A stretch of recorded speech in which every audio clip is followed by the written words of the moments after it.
So magandang araw sa inyo guys ha. Ayan, i-share lang namin sa inyo itong ginagawa namin na Nissan Sentra. Ayan, 2012 model. So ito binaba namin yung transmission kasi nagbabawas ng langis yung kanyang unit. Ayan, yung makina niya. Ayan, ito yung makina, yung makina. Oh. Kaya makikita nyo basang-basa ng langis yung nandun sa ilalim. So ayan, parang Eprimat ano siya ng langis, nagdadagdag. So anong binaba namin, ito ngayon yung oil seal nya. So ito, at least may idea na rin kayo sa part number ng oil seal. Ayan yung part number na papalit namin. Ayan. Ito ngayon yung oil seal nya. Ayan, kung makikita, ayan, kitang kita naman sa video. Ayan, oh. Napakalutong na nung kanyang oil seal. Ayan, oh. Halos, ayan, sa sobrang lutong nya, pag iniit mong ganyan, putol na. Ito kasi guys ay goma. Ito goma to. So dahil nga sa tagal ng panahon na hindi siya tagal na panahon, almost 10 years. Ayan. Nasira na siya.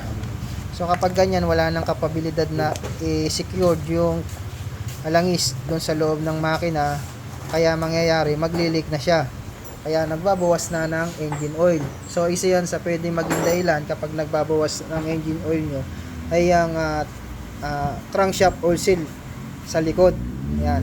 So kapag binaba nyo yung transmission guys, at ang natakbo naman nasa 100 plus na, ayan, mas maganda mag-ready na kayo ng pamalit para dun sa pressure plate, clutch disc, para isang gawaan na lang. Kasi ito ay 100 plus na rin naman. So ang concern lang naman talaga ng customer dito yung leak, kasi nagbabawas ng tubig. Ng langis. Then yun nga, sabi ko nga sa customer, mas maganda sir, mag-ready ka na ng parts since 100 plus na yung unit mo, yung tinakbo. Maganda may ready ka na ng parts ng clutch lining, pressure plate. Kumbaga kasama na rin kasi sa babaklasin yun para isang gawaan na rin. E then nung binaba namin, ayan, kung makikita nyo, ito yan, kitang-kita naman. Itong pressure plate nya, ayan, yung pinaka mismong spring nya, may kayod na. May kayod na siya. Ayan. Kumbaga, ito kasi yung release bearing nya na nakatama yan dyan. Sa tagal ng panahon, kumayod na pumulmo na yung release bearing dito. Sa pinaka pressure plate na spring. Then ito namang release bearing niya, ayan. May kalog na rin tong release bearing. Ayan, ang lakas ng kalog. Ayan, ang lakas ng kalog. So anytime pwedeng bumitaw to. Pag bumitaw to, yun yung medyo delikado, kasi kapag once na natanggal tong release bearing na tong nasa gitna na to, ayan, pwedeng kumalso yan sa loob. Tapos ayan yung bago. And then ito naman mga clutch disc niya, ayan. So ang brand din ay XCD. XCD rin yung papalit natin.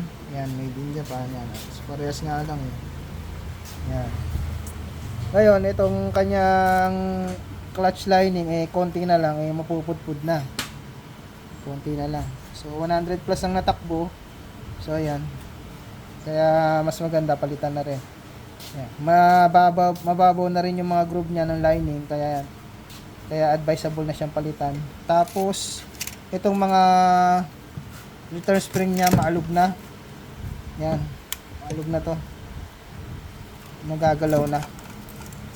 Yan, malambot, hindi tulad na itong bago, matigas pa. So ayan. So nilinis na rin natin yan.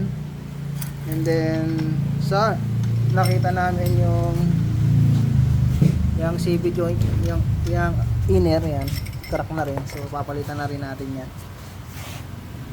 So ayun lang, kapag kayo ay magbababa ng transmission at 100 plus na yung tinakbo, yan, mas advisable na palitan nyo na rin yung mga tatagaling pyesa para isang labor na lang kayo. Kasi pag oil seal lang yan, at wala kayong pamalit dyan, sayang yung baba. Kaya yan, automatic kailangan meron na kayong pyesa.